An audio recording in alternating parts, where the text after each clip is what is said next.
Hey guys, what's happening? Neil back once again with another streaming review for you. And today I'm going to be taking a look at Andor on Disney Plus. And yes, there will be spoilers. Spoiler alert. If you just want to know if I liked it or not, yeah, I liked it. It was pretty darn cool.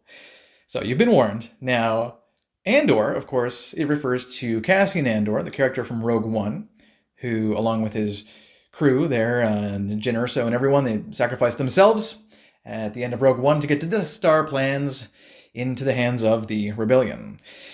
So this is all set 5 years before that, so 5 years before the Battle of Yavin and all that, before A New Hope. And it mostly takes place on the planet Ferrix, which is Andor's home planet, which is being destroyed. It's being mined by the Imperials.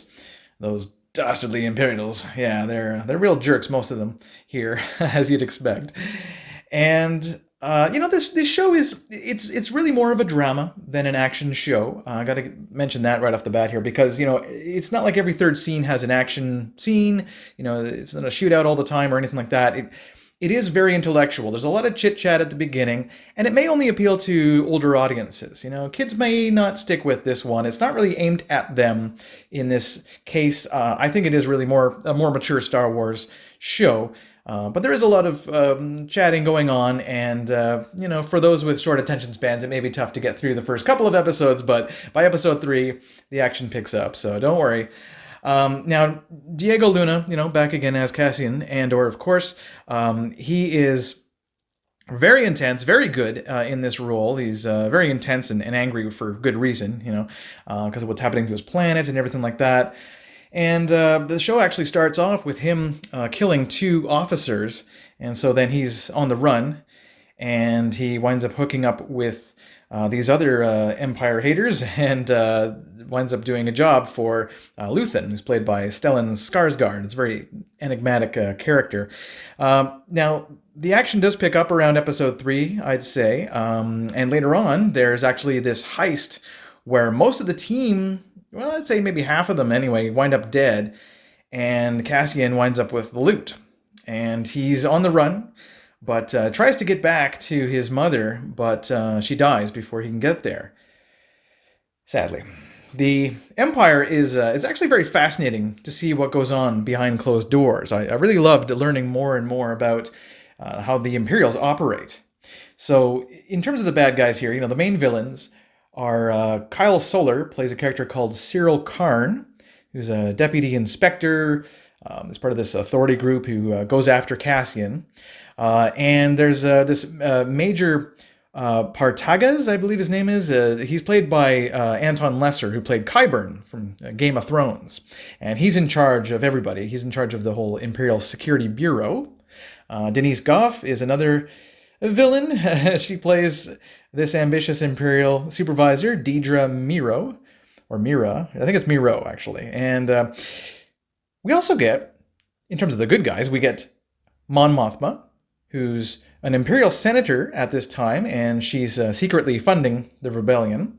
She's played by Genevieve O'Reilly, who reprises her role from Rogue One and Rebels.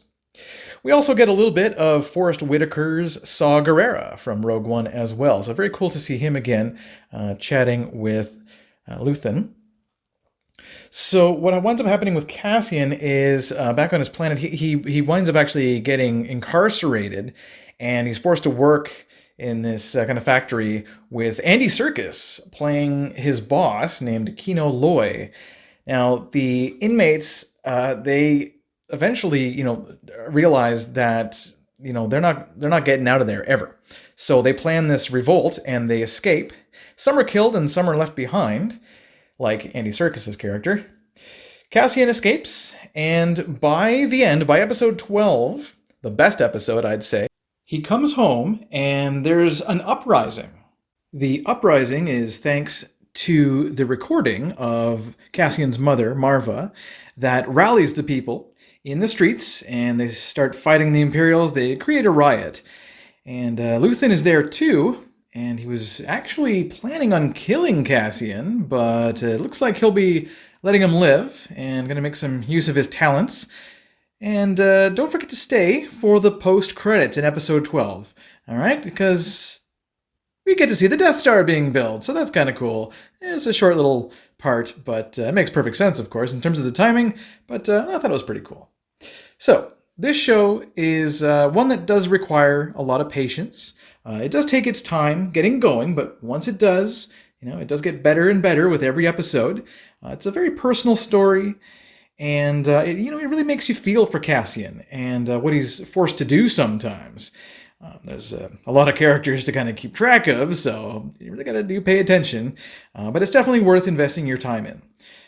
It was a bit risky, I got to say, to make a Star Wars show that kids aren't likely going to stick with. They're not going to be that entertained by all the chit chat.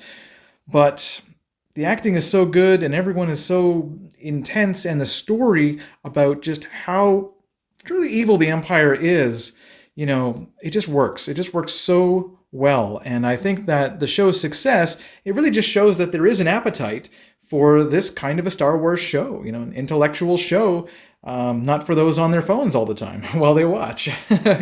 Definitely stay off your phone if you're watching Andor. You don't want to miss a thing. So yeah, I think if you can pay attention, it's well worth it. It's a slow burn, but very, very rewarding by the end. So I'm going to give Andor a 9 out of 10. All right, guys, thank you so much again for tuning in to this review of Andor. This is Neil. Peace. Oh, better yet, may the Force be with you.